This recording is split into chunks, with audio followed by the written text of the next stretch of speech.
그 해방신학자들은 죽음과 부활과 종말론에 대한 이해가 남다른데 어떻게 다릅니까? 네. 그래서 그게 이제 조금 더 오해를 받기도 하고 우리는 뭐 부활도 믿지 않고 종말도 믿지 않다. 이제 그게 뭐냐면 죽음, 부활, 이 종말론이라고 하는 것은 일반 전통적인 교회에서는 다 죽음 이후 저쪽 세계를 바라보잖아요. 죽어서 천당 간다. 그쪽에 그거는 우리는 그거를 여기로 갖고 오는 거죠. 그러니까. 부활은 뭐냐? 새로운 삶의 시작으로 보는 거고, 종말은 뭐냐? 이렇게 부도덕한, 이 부정의한 세계가 바뀌어서 새로운 세상으로 되는 게 종말이다. 새하늘, 새 땅. 그러니까 저쪽에 있는 거를 이쪽으로 끌어온. 그렇다고 해서 우리가 저쪽에 대한 희망을 해방신학이 무시하냐? 그거는 아니에요. 그렇죠. 그거를 여기로 가져온 것 뿐이지. 아니 일반 교인들도 전부 다 주기도문에서 하늘에서 이루어지고 여기 땅에서도 이루어지게 그 얘기를 하는 핵심이잖아요. 거죠. 그걸 그게 얘기하는 해방신학인데 거죠. 예.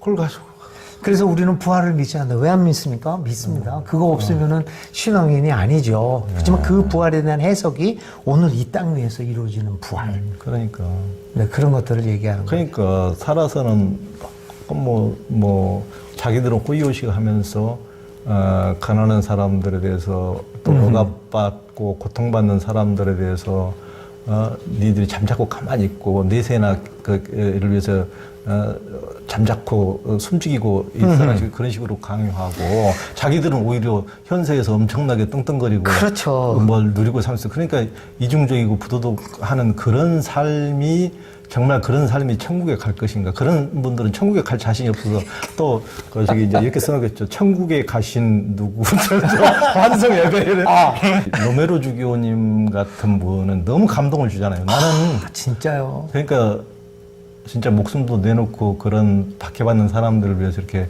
하면서 언제 죽을지 암살할지 모르면서 나는 뭐 네. 다른 사람들은 그게 죽음이라고 생각하는데 나는 그런 고통받는 사람들의 가슴 속에서 부활할 것이다. 그렇죠. 그렇게 얘기를 했잖아요. 그게 바로 우리 해방신에게 얘기하는 부활에 대한 의미. 그러니까.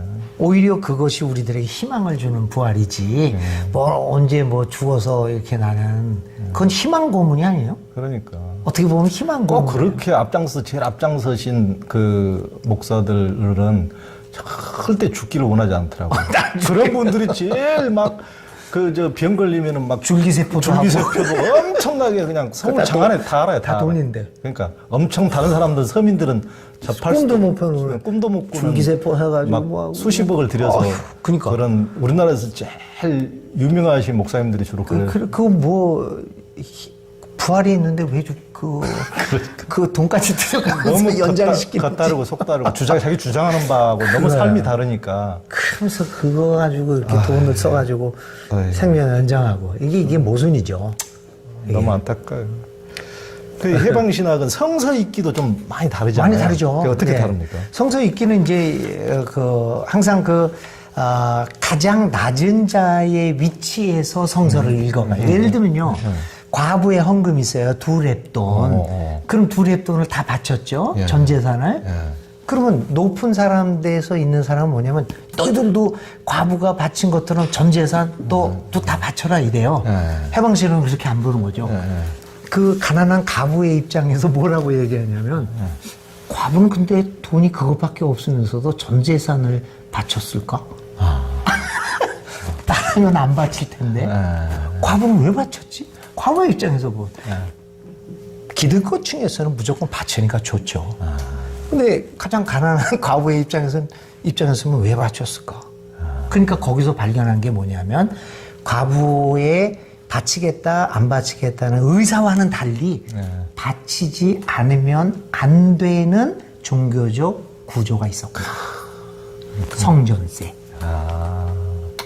그걸 발견하게 되죠. 그러니까 예수님은 그거를 거부한 거예요. 그래서 누가복음 21장 얘기인데 과부의 헌금을 그 이야기를 한 다음에 곧바로 뭐라고 얘기했냐면 이 성전을 무너뜨려라. 그럼 왜 그 얘기를 했느냐? 그러니까 해방신학에서 가장 가난한 사람의 입장에서 과부의 입장에서 그걸 보니까 예수님이 이 성전을 무너뜨려라 라고 하는 말의 의미를 알게 된 거죠. 그거 왜 바쳤겠느냐? 종교세라고 하는 그 제도가 있었던 거죠. 근데 그러니까 내용이 확 달라지게 되는 거죠. 사마리아 요한복음 사마리아 여자도 그러니까 사마리아. 우리는 그 여자가 여섯 명의 남자를 갈아치웠으니 그 뭐지? 그러니까 부정한 여자고 부정한 여자고 뭐 불륜의 여자고 막 그렇잖아요. 그러니 그 여자 나쁜 여자로 막 그러잖아. 그 나쁜 여자가 예수를 만나서 회개했다. 그러니까 정화됐다는 식으로. 정화됐다. 그런데 해방신은 어떻게 보냐면 그 여자 입장에서 봐요. 그러니까 그 여자 입장에서 성서를 제대로 입장에서 읽어보면 보니까 여자 입장에서 보니까 여자가 자기가 갈고 싶어서 남자를 가르나 6번이나 버림받은 거죠. 그 사회에서. 그러니까 그러니까 그 여자 그러면서도 그 여자는 그런 어려운 상황 속에서도 나름대로 진리를 추구했던 사람이었죠. 그러다가 예수를 만나는 거죠. 그러니까 그게 이제 성경이 달라져요. 그러니까 제가 이제 한국 진보 운동도 뭐 한계를 많이 보이기도 하고 뭐 내로남불이라는 소리도 듣기도 하고 이제 어떻게 보면은 그런 이제 진보도 뭐 똑같은 모습 예전에 기득권 그 자들하고 비슷한 모습을 보일 때는 이제 그런 비난도 받게 되는데 진보가 어떻게 보면 관념론에만 살이 잡혀서 구체적인 실천으로 이어지지 못한 원인도 있다고 보여지는데요.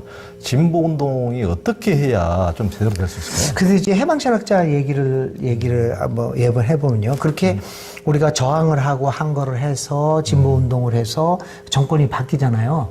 해방신학자 중에서 그 정권의 실세가 된 사람이 한두 사람 있었을까? 니카라구아에서. 그 외에는 계속해서 성당에 머물렀고 가난한 사람들과 계속해서 그 사모 활동을 했죠. 자임의 신부도 마찬가지 아닙니까? 그러니까 뭐 한국에서는 저도 뭐 진보적인 신문에 한겨레 신문에 몸담고 있지만 저도 뭐 삶이 겉다르고 속다른 저도 삶을 살아왔기 때문에 그러니까 뭐 똑같이 뭐 욕망을 추구하고 어떻게 보면은 살았기 때문에 뭐 똑같은 부끄러운 처지여서 남을 비판할 처지가 솔직히 못 되지만은 다 그렇죠. 뭐 저도 그러니까 그렇고 다. 해방 신학자들의 이런 삶을 보면 정말 저희가 따를 수 없는. 저는 저 같은 그렇다고 사람은 봐요. 그분들은 참 제가 자주 만났던 그 파블로 리차가 얼마 전에 돌아갔던 사람. 야, 지금도 단칸방에서 자동차 정말 40년 전 거 쓰면서 그냥 먹고 살아요. 그러니까. 나는 그렇게 못하고 있는데, 야, 어떻게 그렇게 살까? 근데 거기서, 진정한 진보의 힘이 나오는 것 같아요. 그러니까 진보 운동도 어떻게 보면 이제 우리 영등포 산업선교회부터 시작했던 우리 그 홍익희 목사님하고 가장 다정한 선배인 이근복 목사님처럼 그런 분들 참, 정말 삶의 현장에서 하고 그분하고 같이 이제 NCCK 교육훈련국 같이 또 그렇죠. 백영임 부장이 이제 예전에 한 얘기를 이제 그분도 이제 진보 현장에서 계속 살다 보니까 이제 그분이 하는 얘기는 기독교 운동과 진보 운동의 성패는 민중들을 위한다는 게 아니고 민중들과 함께가 중요한 거죠. for가 아니고 with. 네네. 진짜 이게 우리의 진보 운동에서 문제인 것 같아요. 그리고 뭘 위한다는 것은 가식이 있을 수가 있는데 함께 사는 것은 참. 그래서 저는 그런 거를 보는 거죠. 이제 가난하게 살아야 된다는 걸 요구하지는 않지만 진보 운동을 하는 사람들은 너무 경제적 이익을 취하려고 할 생각 말고 그리고 정치적 위치를 차지할 생각 말고 늘 이 필드에 머물면서 민중과 함께 뭐 지나치게 가난하게 살 것까지를 요구하지는 않겠지만 그래서 그런 수준의 삶을 계속 유지해야지 운동에 힘이 남지 않겠느냐. 그러니까 지금 가만 보면 불교회 같은 경우에는요, 뭐 법정스님도 뭐 그랬고 다 그렇잖아요. 카톨릭에서도 좀 괜찮은 분들 보면 그분의 경제적, 정치적 위치의 삶이 그냥 그랬죠. 유명하지만. 그러니까 얼마 전에 우리 그 유명하신 분이 돌아가셨어요. 돌아가셨을 때 한국 사람들이 그분에 대해서 뭘 생각했을까요? 위대한 기업가가 돌아갔다고. 그러니까. 위대한 그 큰 사람이 돌아갔다고 생각을 하지만 영성가가 세상 떠났다고는 생각을 안 합니다. 그렇죠. 이게 그러니까 문제죠. 우리. 사회적으로 성공한 사람이지. 성공. 도덕적인 삶과. 그치, 뭐. 이런 영성가로서. 양심적인. 그걸로 기억하지는 않아요. 그런 사람으로 기억하기는 그러니까 우리 어렵죠. 진보 운동도 좀 그래야 된다. 그러니까요.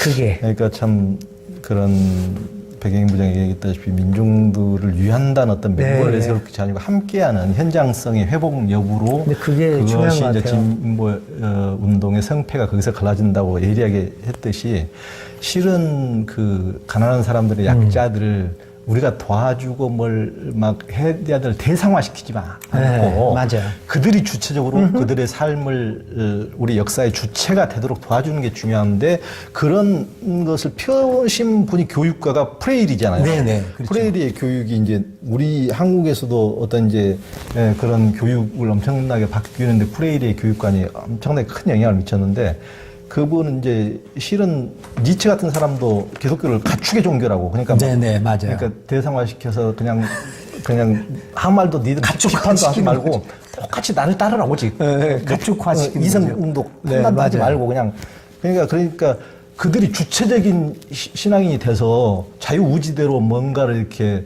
세상을 위해서 살도록 그렇게 도와주는 게 아니고 어떻게 보면 좀 문외화를 만드는 그냥 오직 지금도 보면 아무 생각 없이 예수 천국 불신종만 외치는 그것만 많은 외치는 거죠. 예.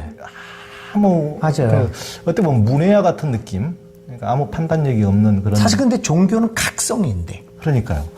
그래서 이제 그래서 니체는 이제 기독교를 가축의 종교라고 비판했는데 그런 이제 어떻게 보면은 지배층 기득권층에 유리하게 종교를 이용하도록 순치시키고 네네. 이게 막 그런 목양과 그런 교육 순치시키는 그런 것을 프레이리는 이제 어떻게 보면 니체도 비판하고 네네. 그걸 남미에서 해방신학의 프레이리의 교육이 큰 영향을 미쳤는데 그렇죠. 프레이리의 교육 방법의 특성은 뭡니까? 그게 뭐 여러 가지로 얘기할 수 있겠지만은 저는 프레이리의 교육 방식은 뭐냐면은 교육이라는 것은 지식의 전달이 아니라 우리의 안에 감추어 있거나 아니면 가두어져 있던 의식을 분출시키는 것.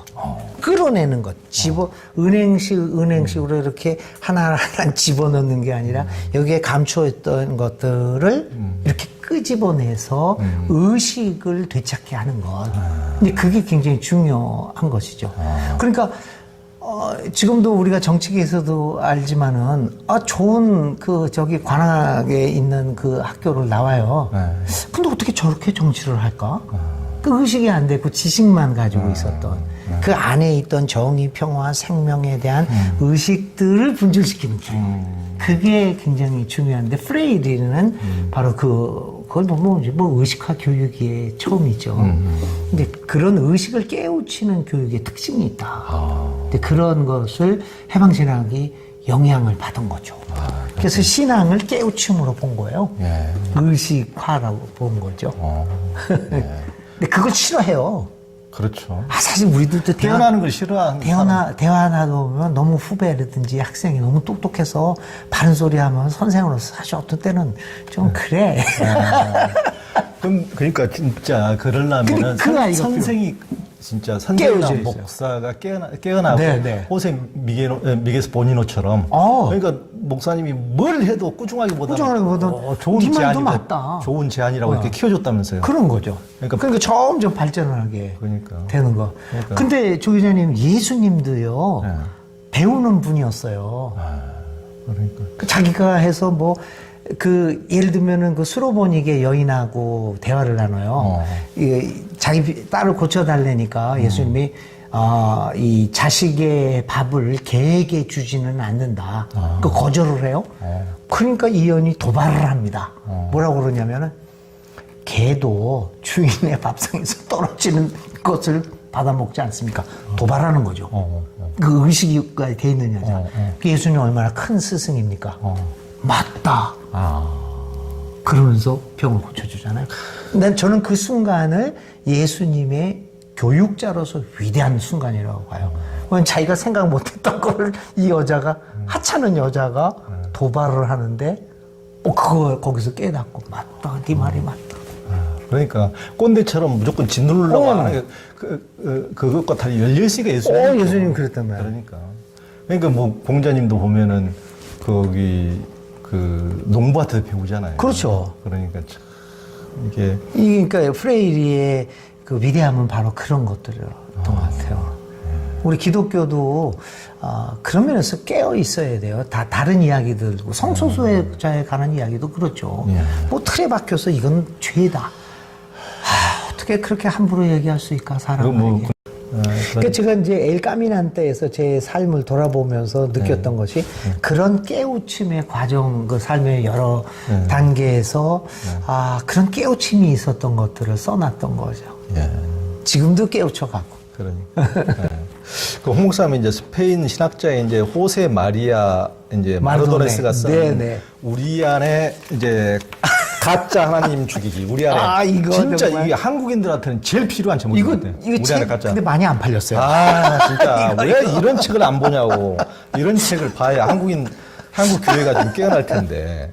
우리 안에 진짜 가짜 하나님이 얼마나 제가 보기에는 너무 진짜보다 가짜 하나님이 가짜가 너무 더 믿는 많아. 것 같아요. 나도 그래요. 그래서 그렇게 이제 그 책을 번역을 하셨는데 그 책에서 인간의 공포심을 종교적으로 악용하는 게 대표적이라 하는데 어떤 걸 말하는 겁니까? 그 예를 들면 지금 여기에서 우리 안에 가짜 하나님 주기 위해서 크게 두 가지가 매우 중요해요. 하나는 하나님을 공포의 대상으로 만드는 거죠.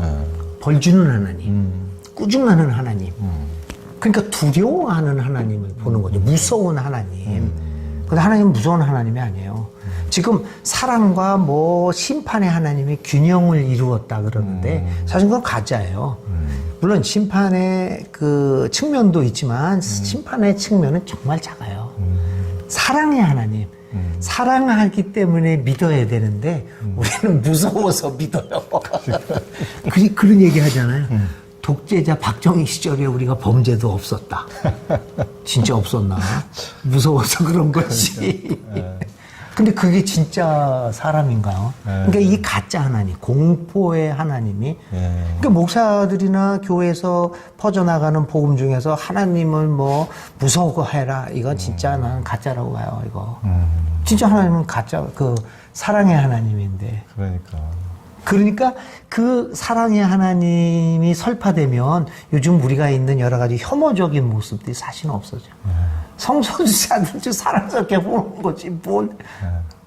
그러니까 지금 뭐 대표적으로 이제 공포심을 조장하는 게 전부 다 예수천국 불신지요. 이런 것도 진짜 그 적어도 하나님을 예수님을 그렇죠. 지금 독재자, 폭력자화 시키는 거 아니에요? 그러게요. 그러니까 그런 정도로 속이 좁은 어떤 예수를 믿으면 천국 보내고 안 믿으면 그가 우리 조상들은 다 예수님이 누군지도 몰랐는데 그렇게 우리 아버지는 그렇게 선하신 분인데 예수 안 믿다고 그러면 다 지옥 갔다. 그런 그렇게 속 좁은 근데 그런 속 좁은 신은 우리가 믿는 신이 아니죠. 옛날에 내가 영락교회 유년부 전도사를 할 때 어떤 학부모가 와서 얘기를 했어요. 자기 아들이 지난주에 교회를 못 왔는데 그게 왜 그랬냐면은 헌금을 줬더니 그 헌금을 가지고 친구하고 뭐 떡볶이인가 뭐 그거 해 먹다가 그 교회를 못 왔대. 미안하대. 그런데 그 아이가 집으로 돌아오다가 이렇게 발을 헛디뎌서 밑으로 떨어져서 팔이 부러졌대요. 그러면서 그 부모가 나한테 이 얘기해요. 저는 하나님께 감사합니다. 이 아이가 다시는 주일을 빼먹는 일을 안 할 거라고. 그래서 내가 너무너무 놀랐어요. 마이 갓, 참. 내가 농담으로 나는 목을 쓰다듬었지. 나는 이 아이보다 더 큰 죄를 저질렀으니 언제 내 목을 부러뜨릴지 모르잖아. 그런 하나님을 왜 믿어요? 아니 아이가 그 헌금 준 거 가지고 사실 뭐 애들하고 뭐 놀 수도 있겠죠. 일상적인 그냥 그렇죠. 아이들 성장 과정에서 있을 수 있는 그런데 일이지. 그것 때문에 팔을 부러뜨려? 아유, 세상에 그런 몰상시간 근데 그런 신을 믿고 있는 거죠. 그래서 여기 호세 마리아 마르도네스는 그런 신을 죽여야 된다. 그러니까. 그게. 그건 신이 아니죠. 네. 그건 그렇게. 네, 그 이야기를 하는 거죠. 그리고 이제 그 보통 불행이나 병, 죽음 등의 고통을 당한 것도 이제 신의 뜻이라고 이제 하는 목사님들 막 뭐 쓰나미가 불어와가지고 막 엄청나게 어떤 지역을 쓸어버리면 막 신의 뜻이라고 사람도 많이 죽었는데 그래가지고 이제 뭐 사람들이 참 기가 막히게 하는 적도 있는데 이 책에서도 그런 문제를 많이 지적했죠. 예, 여기 하나님 죽이기 이 책에서도 그게 많이 있어서 그런 우리가 그런 그 의문이랄까 질문 같은 거에 대답을 많이 하는 책인데 여기서 얘기하는 건 뭐냐면 그런 일들은 일상적으로 일어나는 일들이다. 사람이 살다가 병에 걸릴 수 있고 가난에 있고 사고도 당할 수 있다. 그렇죠. 누구나 다. 그게 하나님이 원해서 하나님이 그거를 하는 것이 아니라 그것은 이 세상 인생의 질서라고 할까 흐름 속에서 자연스럽게 발생하는 일이다. 그걸 하나님이 했다 안 했다라고 질문할 것이 아니라 그런 일이 발생했을 때 하나님은 무엇을 하실까? 그걸 질문해야 된다. 그게 하나님이다. 이 자연의 흐름 속에서 그런 일을 당했을 때 하나님 우리 곁에 계시고 함께 고통을 받으면서 함께 이겨나가도록 해주신다라는 이야기죠. 그러니까. 그게 참신이다. 아, 세상에 갑자기 나한테 병 주고 그러면은 무서워서 어떡해. 난 그런 신 도저히 믿을 수 없어. 그러니까 어떤 사람이 뭐 뜬금없이 무슨 불치병에 걸리거나 자기 가족 중에 이제 그런 일을 당하거나 그러면은 그게 다 하나님의 뜻이라고 그러는데 제가 보기에는 그런 사람들은 그것 때문에 고통을 2배, 3배 더 받는. 그렇죠. 네, 왜 맞아요. 나가 그렇게 나름대로 열심히. 그럼요. 헌신, 그래도 이제 착하게 살려고 노력도 하고 이렇게 했는데 이렇게 하나님 나를 이런 식으로 벌을 줘? 그러면 우리 사회에서 진짜 나쁜 놈들. 그 사람들은 아무. 부자식으로 잘 먹고 잘 산대? 그러면 하나님 자체를 부조리하게 만들어버리는 그럼요. 나쁜 하나님 어떻게 그렇게 나쁜 하나님이죠. 불공평할 수 있어? 나는 착하게 사는데 나는 갑자기 이렇게 살고 쟤는 뭐 착취하고 막 그러면서 부자로 살았는데 병도 안 걸려? 그러니까 또 이제 뭐 그런 신은 없는 거죠. 그 서구의 개인주의가 이제 개인화를 추구하면서 너무 이제 개인적인 하나님으로 만들어 버려가지고 그랬다고 그러는데, 그러니까 이제 어떻게 보면 이제 공동체적인 이렇게 하나님관을 안 만들고 너무 개인화된. 네네. 그러면 좀 그건 어떻게 보세요? 그러니까 이제 그 전통적인 기독교, 서구의 기독교는 나를 위한 하나님, 그러니까 이제 나를 천국으로 데려가는 하나님 이렇게 봤잖아요. 그래서 그런 면에 있어서 어떻게 기도를 했냐면, 자, 2차 세계대전 좀 보세요. 영국과 독일이 싸워요. 둘 다 기독교 국가야. 그러니까 개인적인 하나님을 믿으니까 독일 기독교인들은 하나님, 영국을, 우리 독일을 이기게 해주십시오. 그렇죠. 영국을 이기게 해주십시오. 하나님이 굉장히 곤란해졌을 것 같아, 그 시간에. 연대의 하나님을 믿으면 그렇죠. 영국 기독교인, 독일 기독교인들은 기도했을 거예요. 하나님, 우리가 이렇게 하나님의 백성들끼리 서로 싸웁니다. 우리 전쟁 그만두게 우리를 북돋아 주십시오라고 기도를 해줘. 그러니까. 기도 내용이 달라지는 거죠. 이게. 그러니까 너무 개인화 시켜버리니까 아까 이제 질병이나 이런 것만 이제 봐도 그런 건데 너무 개인화 시키면은 실은 그 인류의 환경오염을 심각하게 시키고 어느 지역에서 막 쓰레기를 너무 투기해가지고 그쪽에는 막 질병, 폐병 환자가 늘어나고 암 발생률이 늘어나는데 그건 우리의 잘못으로 인해서 그 사람이 고통을 받는 건데 우리 공동체 잘못으로. 근데 네가 잘못해서 하나님의 벌을 받는 것처럼 이렇게 얼마나 그 말이 안 되는 거예요. 그러니까 그게 개인의 하나님의 개념이 그렇게 만들어요. 그러니까. 난 한 거 없다. 근데 연대의 하나님으로, 우리의 하나님으로 바라보게 되면 저 사람들이 겪는 고통이 바로 우리의 고통임을 알고 같이 해결점을 찾게 되죠. 그러니까 연대 하나님은 엄청나게 이제 우리의 부모님은 형제간들끼리 싸우다 어느 한편의 일방적인 막 편벽되게 편들고 이렇게 두들겨 패고 벌 주고 이런 분이 아니고 더 큰 시각으로 가정의 부모님 애들을 바라보듯이 하나님은 더 크신 분이니까 온 인류를 이렇게 전체 우주를 보시고 이렇게 하는데 지금 개인화된 하나님은 너무 편벽되게 저희가 집에서 맞습니다. 요즘은 AI 인공지능 전부 다 하나씩 갖고 있거든요. 저희도 집에 가면 TV 옆에 지니가 있는데 지니야 저 불러가지고 이제 몇 번 틀어줘 이런 식으로 이제 하면 이제 인공지능이 지가 알아서 해주는데 하나님이 지니예요, 지니. 우리는 그렇죠. 하나님, 나 필요할 때 이것 좀 해주세요. 나 이거 어떻게 해주세요. 그러니까 하나님을 거의 로봇, 애완견 수준으로 그렇게 만들어버리는 거예요. 개인화된. 그런 의미에서 이 가짜 하나님을 죽이기 시작해야지 우리 기독교가 생명력을 그래야 진짜 하나님이 회복하게 돼요. 살아나는 거예요. 가짜가 너무 판을 쳐요. 그러니까. 그러면 이제 우리가 이제 신이나 하나님에 대한 어떤 성경의 개념도 한두 가지가 아니어가지고 네, 네. 이제 모세가 부르는 하나님이 생각하는 하나님이라고 성 아우구스티누스가 하는 게 또 다르고 다르죠, 뭐. 또 마가와 요한의 주장이 다르고 달라요. 루터와 류먼 추기경과 교황 비오 10세와 교황 요한 23세의 주장이 서로 다르죠. 크게 다르다고 예, 예. 그러는데 그래서 어느 유머러스한 감독은 그것은 성경의 죄라고 부른다고 하는데 신개념이 어떻게 다릅니까? 예. 그 신개념들이 뭐냐면 신에 대한 개념이 자기가 처해 있는 역사적 상황 속에서 바라보는 것 아니겠습니까? 예, 그렇죠. 예. 그러니까 저는 그런 면에서 신의 개념은 굉장히 다양하다. 꼭 개인의 상황 속에서 얼마든지 다르니까. 그래서 절대적인 신에 대한 개념은 존재하지 않는다, 인간 생활에서.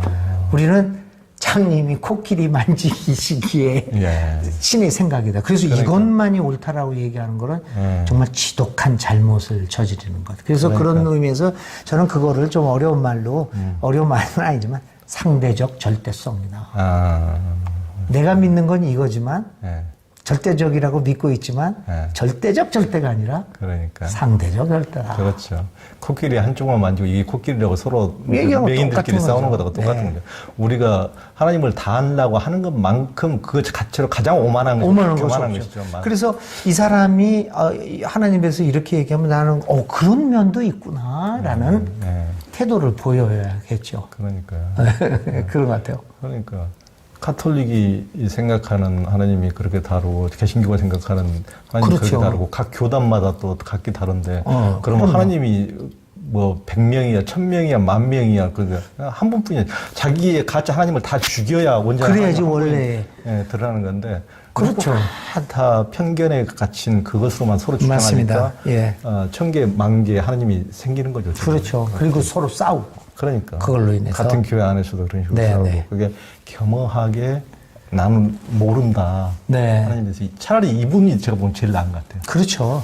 이분이 가장 훌륭하신 어떻게 보면 신관을 가진 분 아닌가. 네. 오히려. 그래서 이 호세 마리아 마르도네스 이 책은 이분이 이 책을 짓고 이틀 만인가 돌아가셨어요. 심장마비로 집에서. 그래서 이분은 이 책의 출간을 못 봤어요. 이게 유고작인데 이게 마지막 작품이었어요. 이 사람이 신학교 교수였기도 했지만 본당 신부였어요. 그래서 늘 교인들을 맞이하면서 교인들 안에 자로잡혀 있는 이 가짜 하나님들 보게 된 거죠. 그래서 마지막으로 쓴 작품이에요. 그러시구나. 네. 이분이 신부님이. 네네, 신부님이에요. 예수의 신부. 예수의 신부. 스페인 사람. 그렇구나. 네네. 네. 그리고 이제 성경엔 신의 형상이 권력의 상징돼 가지고 권력적이고 폭력적인 모습으로 이제 힘과 권력을 상징하는 모습으로 그려지기도 하는데 홍 목사님이 생각하는 신의 모습은 어떻습니까? 저의 신의 모습은 그 가장 중요한 거는 성육신된 신, 하나님의 자리를 버리고 인간의 모습으로 온 신, 오히려 힘을 버리는 신. 그렇지. 그러니까 우리 보고 나는 그렇게 봐요. 하나님은 권력을 주장하는 신이 아니라 자기의 모습을 벗어버리는 신이잖아요. 케네시스 벗어버리는. 그래서 성육신을 통해서 오늘 우리 기독교의 하나님 우리를 보고 야 신처럼 살지 말고 내가 신이지만 신의 자리를 버리고 인간으로 왔으니 너희들 좀 더 인간적으로 살아라. 이게 진짜 하나님의 권력이라. 하나님의 힘. 그러니까. 그래서 가장 훌륭한 기독교인이 누구냐? 신을 중심으로 살아가는 사람이 아니라 사람 중심으로. 그러니까. 사람을 어떻게 사람답게 살게 해주느냐? 나는 그 사람이 가장 예수를 잘 따르는 사람. 뭐냐면 예수님이 하나님이었지만 인간이 됐으니까. 근데 우리는 거꾸로요. 자꾸만 신이 되려고 그래요. 신은 인간이 됐는데 우리는 자꾸만 하나님이. 그래서 이렇게 완벽해야 되고 뭐 성소수자가 되면 안 되고 장애인이 되면 안 되고 뭐 어쩌고 저쩌고.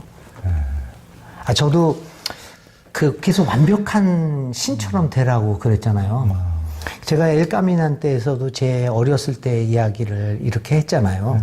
한 번도 안 한 이유가 뭐냐면 신처럼 살아야 되잖아요. 나는 완벽한 가정에서 태어나서 완벽한 모습을 살아야지만 목사로서의 영향력이 있어야 되는 거 아니냐. 그래서 나는 완벽하지 않은 가정에서 태어나서 정말 굴러다니는 삶을 살았어요. 더부살이까지 하면서. 그런 삶이 부끄러웠던 거죠. 그렇게 살았으니까, 너는 이런 가정에서 태어나서 이렇게 살았으니 완벽한 사람이 아니다. 근데 성육신을 깨닫고 나서는 아니구나. 절대적인 힘이 가진 신이 아니라 오히려 밑바닥으로 내려와서 이렇게 흠이 있는 삶을 삶 속에서도 인간적으로 살아가려는 모습. 그렇죠. 그게 진정한 권력이라고 생각해요. 그게 훨씬 더 자연스러운 네. 모습이고. 네. 그게 예수님도 실제 그런 사람들, 서민들, 무슨 대단한 사람들 틈에 산 게 아니고 그런 게 예수님이 살겠으니까. 그 예수님도 사실은 아버지가 일찍 돌아가셨다며. 그래가지고 엄마 혼자서 속에서 그렇게 사셨다며. 그러니까 참 아이, 어렵게 노동자로 네. 이렇게 사신 거죠. 저도 요번에 우리 그 신앙과 지성사 대표 여기 최병천 대표님 때문에 나 안 쓰려고 그랬어요. 어렸을 때 얘기. 그랬더니 이 최병천 대표님이 아니라고. 아마 책을 더 팔려고 그런 의도를 가지고 나보고 하라고 했어요. 아니 너무 리얼해. 할 수 없이 썼어요. 그래서 진실한 얘기는 얘기가 들어야 사람들의 감동을 주니까 저도 그 대목에서 너무 감동을 받았죠. 이렇게 어렵게 사신 분이 정말 내가 엄마를 떠날 때 그 택시 시발 택시라는 게 있었어요. 아버지가 거기를 태워서 나를 보내더라고. 뒤를 돌아보면서 엄마 집으로 돌아가는 길이 어떻게 되지? 그거를 그게 6살 때였거든. 만 6살 때. 또렷하게 기억나요. 그게 헬렌과 그레텔. 그레텔 그 동화책이 생각나면서 동화책, 나는 아무것도 놓지를 못하는 죄악들을 거야. 못 왔는데 집으로는 어떻게 돌아가지? 그래서 앞을 보지만 않고 뒤를 보면서 내가 뒷창문을 쳐다봤어요. 이야. 그때 영건동에 사니까 창경궁 앞으로 해서 낙원동으로 갔거든요. 지금 그 60년 전 얘기 아니에요. 뚜렷이 기억나요. 그게 얼마나 가슴이 맺혔나. 그러니까. 그렇죠. 엄마가 떨어진 모습을. 참 그랬었어요. 참. 근데 결국은 이제 그 힘을 가진 권력의 하나님이 아니라 그 말구에서 태어난 그 예수님, 그 예수님의 권력자로서 예수님이 아니라 비참하게 살았던 그 예수님이 결국은 나의 마음을 따뜻하게 해주지. 그러니까. 그분도 그랬구나. 그러니까. 요번에요, 어떤 친한 친구가 나한테 왔어. 내 책을 읽었어요. 나한테 고백을 하나 했어요. 뭐야 했냐면, 자기 딸이 이혼을 했대. 4년 전에. 나 몰랐어. 얘기를 안 했어요, 나한테. 이번에 내 책을 읽고 자기 딸한테 보여줬대. 야, 내 친구 중에 홍인식 박사가 있는데 얼마나 명랑하고 오늘 얼마나 좋은 삶을 살고 있는데 야, 이런 삶을 살았네. 그러니까 너도 걱정하지 말고 네 자식 이게 용기를 줬대. 좋네. 근데 사실 목사로서 자기 딸이 이혼하고 그런 거 그게 전통적인 생활 속에서 좀 그렇잖아요. 근데 이걸 읽고 나서 용기를 얻었다고 나한테 보여줬대. 야, 그거 홍 박사 얼마나 명랑하고 저렇게 활기차게 사는데 몰랐다. 이렇게 많은 이혼 가정 자녀에게 위로가 되네요. 그때는 훨씬 더 이혼이 더 없었으니까. 없었죠. 그러니까 그런 때 그래도 이 아들이 이렇게 명랑하고 행복하게 살 수 있다 하면서 있잖아. 맞아. 그렇게 됐더라고. 나는 더욱더 그 이혼 정도가 아니라 양부모에서 안 살았잖아요. 그러니까. 나는 진짜 더부살이를 했어요. 그러니까. 그래서 이왕 내가 조영 기자님 유튜브에서 하니까 여러 사람이 볼 수도 있으니까 이 말만은 꼭 하고 싶어. 저를 길러줬던 그 고모라는 분 소식을 몰라요. 임노순. 너무 고마우신 분이 그거. 그래서 좀 찾고 싶은데. 다시 찾으면 좋겠다. 찾을 수가 없어요. 그 형님은 임영철이에요. 46년생이었으니까 지금 75살 됐겠네. 그리고 나보다 나이가 좀 몇 살 위였던 53년생으로 기억하는데 그 형님이 임성철이에요. 근데 이 소식이. 찾으면 좋겠다. 찾아요. 그래서 내가 조기 지나님하고 이거 한다고 그래서 이 말은 꼭 해야겠다.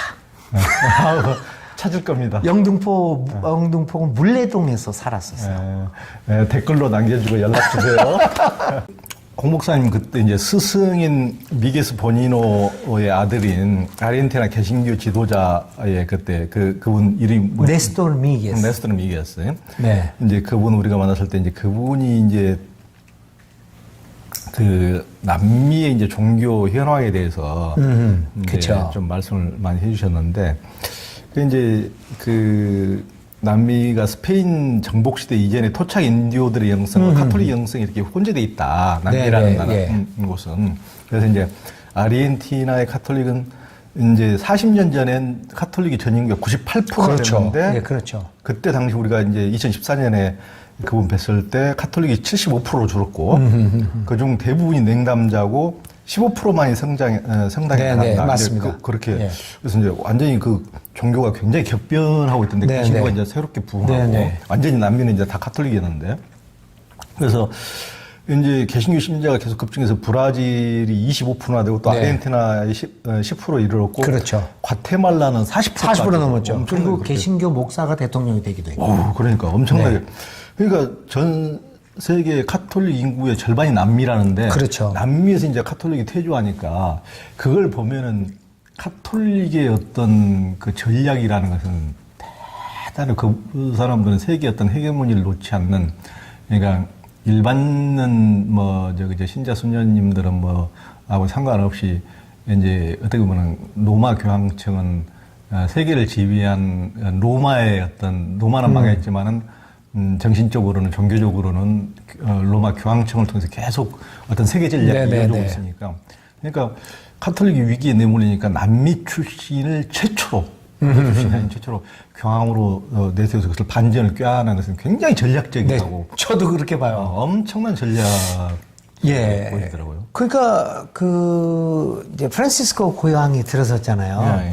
근데 바티칸은 역시 놀라운 정치적 채택이었다고 봐요. 왜 그러냐면 카톨릭이 퇴조를 하게 되니까 특히 라틴 아메리카에서 라틴 아메리카 사람은 그러니까 유럽 사람이 아닌 사람을 해야 돼요. 그러니까. 형편이 제3세기에 그때 당시에 경합을 벌이던 사람이 있었어요. 그 프란시스코 교황하고 이 멕시코 추기경이에요. 근데 프란시스코가 돼요. 왜 그러느냐? 아버지가 이태리에서. 이태리 사람이니까. 여기는 약간 인디어 출신이야. 그러니까 이 바티칸은 진짜 절묘한 선택이었던 것이 유럽 사람 아닌 사람을 선택을 합니다. 근데 속으로는 유럽 사람을 선택을 해요. 그렇지. 참 놀랍다 그랬어, 나. 그러니까. 어떻게 그렇게 할까? 그렇죠. 그래서 세계 전략으로 이제.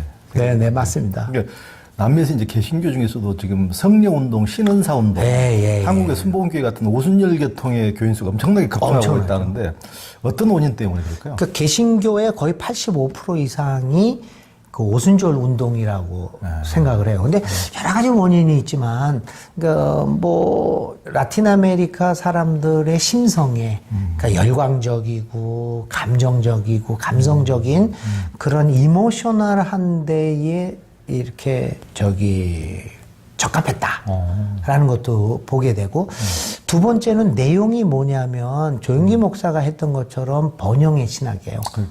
믿으면 낫고 믿으면 부자 되고 이제 그런 것들이 많았다고 봐요. 그 내용들에 있어서. 근데 지금은 이제 깨닫는 사람이 있어서 그 새로운 잘못된 그 모습들을 발견하는 모습도 있지만 하여튼 번영의 신학과 그 이모셔널한 문제. 그다음에 저는 또 다른 문제를 하나 봅니다. 해방신학적인 관점에서 보면 왜 이 오순절 계통이 그렇게 인기를 얻게 됐냐? 민중 중심이 됐어요. 뭐냐면 라틴 아메리카 역사는요. 민중들이 한 번도 역사적 주체가 돼본 적이 없어요. 그러니까 우리나라랑 다르잖아요. 4.19도 있고 광주도 있고 또 그리고 최근에 촛불 이런 것도 있잖아요. 민중이 한 번 뒤집어 엎은 적이 있어요. 근데 라틴 아메리카는 없습니다. 그러니까 라틴 아메리카의 독립운동사를 보면 우리는 예를 들면 3.1 운동도 있었고 그런 게 있었잖아요. 광복군도 있고. 근데 라틴 아메리카는 없어요. 누가 독립의 주체가 되냐? 스페인 귀족의 2세들.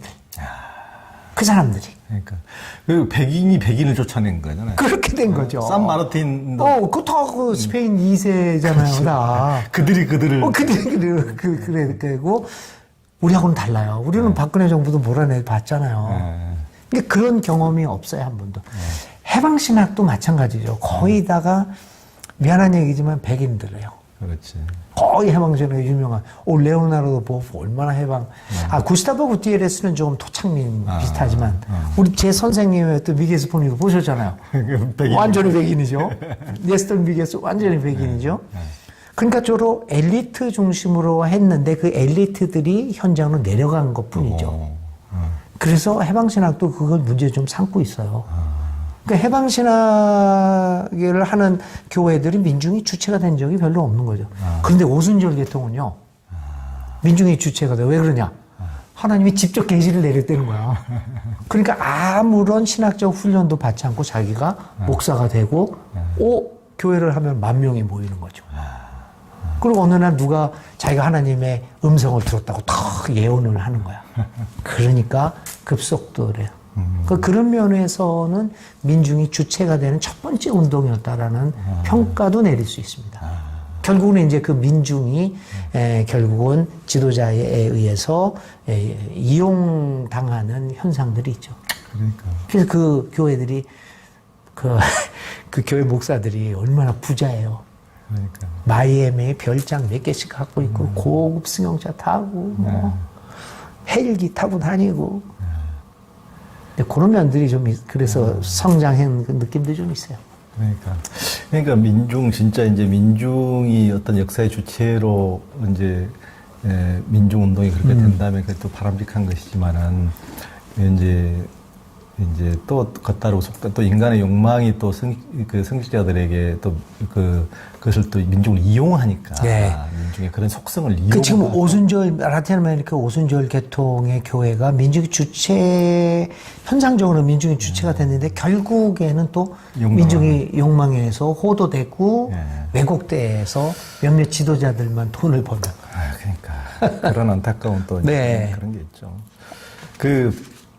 남미에서는 이제 우리 홍 목사님의 친구기도 한 성정모 교수님 같은 해방신학자의 영향을 받아서 교회들이 이제 성장적인 교회이면서도 굉장히 바람직한 모습을 보이는 걸 저도 그 이바부 교회 산파울로 가보면서 깜짝 놀랐는데 와, 세상에 또 그런 새로운 또 교회인데 이바부 침례교회가 그렇죠.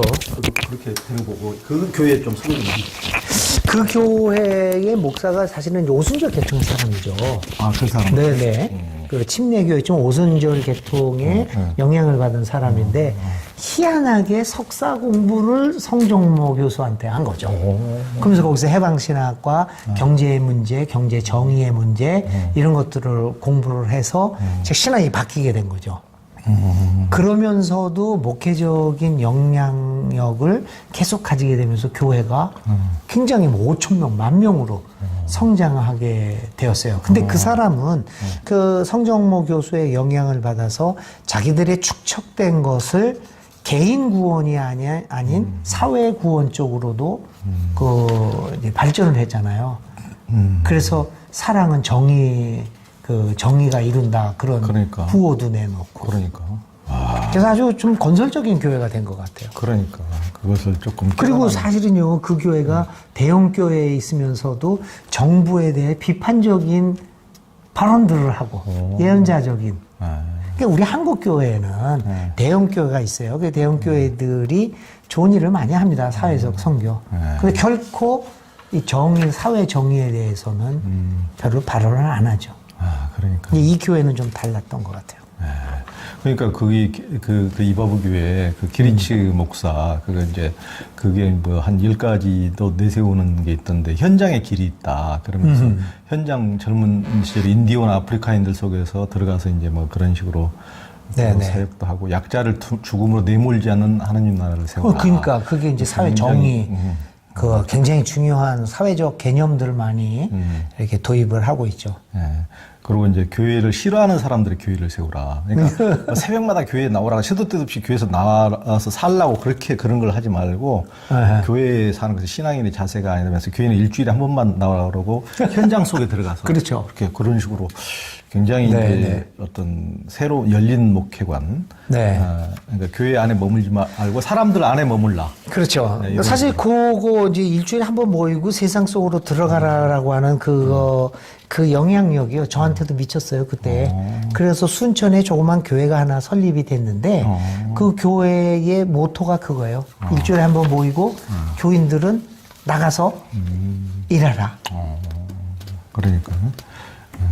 그리고 이제 홍 목사님은 압구정 현대교회에서도 초청받아서 이제 목회를 하시고 또 이제 멕시코 장신대 교수 지내고 와가지고 다시 순천의 장자교회인 순천 중앙교회 이제 담임도 하셨는데 한국 교회에 들어서 이렇게 목회를 해보면서 한국 교회의 특성은 무엇이고 한국 교회의 문제는 무엇이라고 보십니까?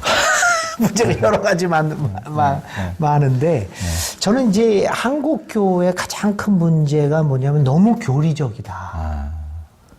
교리가 절대적인 걸 믿고 예를 들면은 뭐 부활이다 이랬을 때 부활에 대한 새로운 관점을 얘기하면 교리하고 다르다. 이게 교리를 너무 절대적으로 해서 좁은 해석의 틀을 갖고 있는 것 그런 것들이 굉장히 문제예요. 예를 들면 제가 도덕경 설교를 했거든. 그건 문제 많았어요.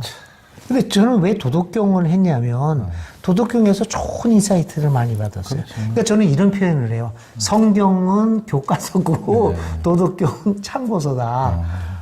아니 교과서만 공부하지 말고 참고서도 공부해서 이해를 해야 된다.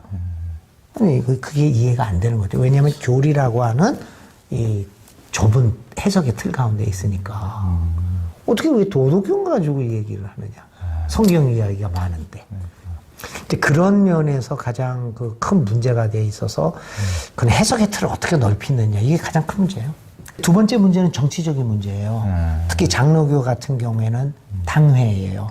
장로들. 장로가 권력의 자리거든요. 권력의 자리만 들어가면 썩어 나가요.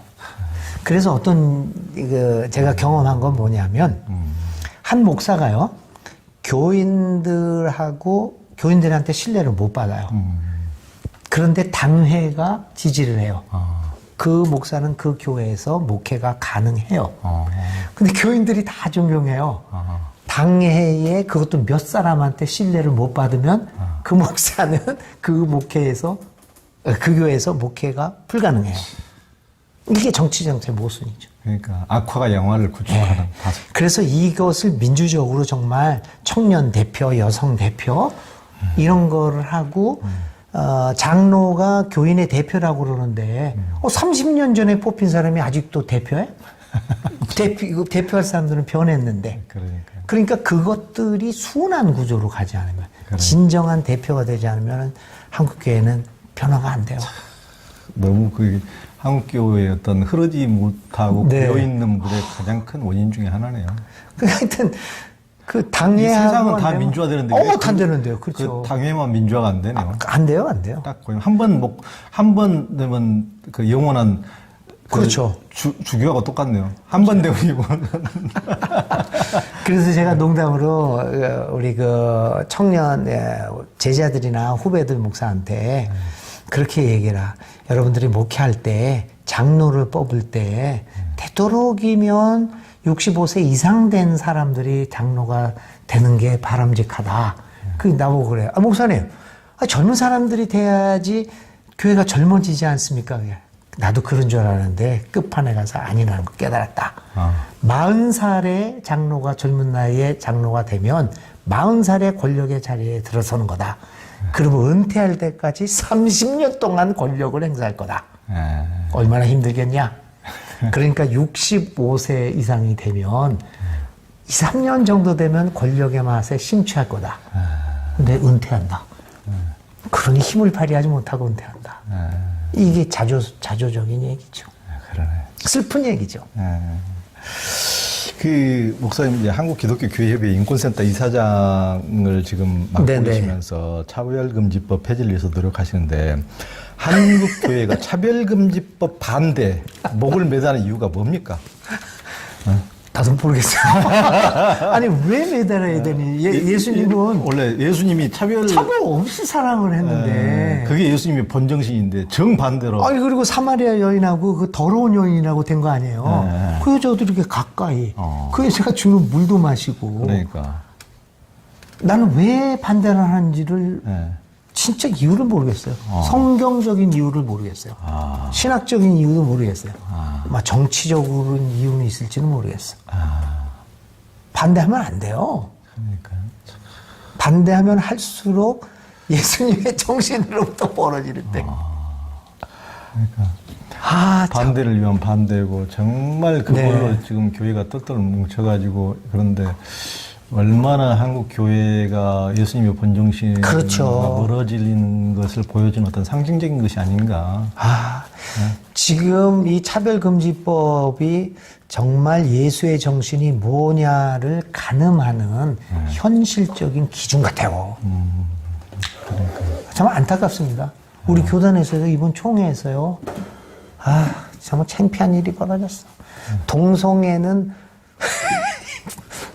죄인 것을 나는 확실히 믿습니다. 이 얘기를 하니까 박수가 나와.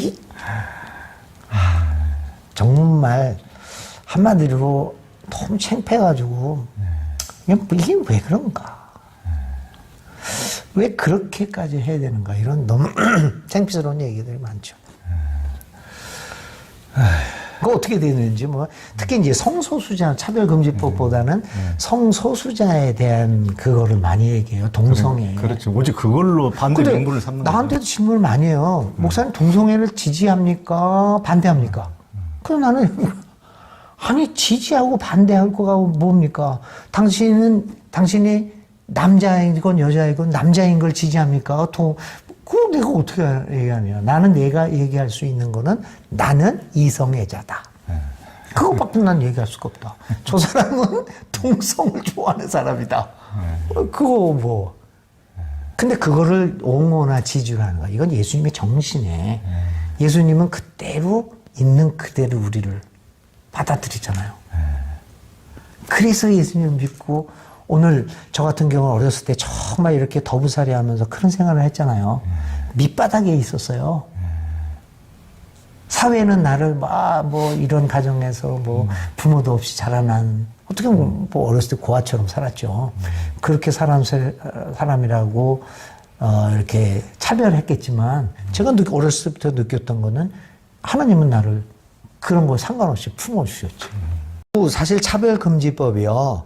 동성 간에 결혼을 하겠다 말겠다 그거 얘기하는 게 아니에요. 그러니까. 그거는 민법에서 다룰 거고 이거는 동성애자라고 해서 공공의 서비스나 이런 교육에 있어서 차별을 해서는 안 된다는 얘기를 하는 건데. 너무 막 그게 막 오해를 하도록 그런 식으로 마타도를 또 교회에서 많이 하더라고요.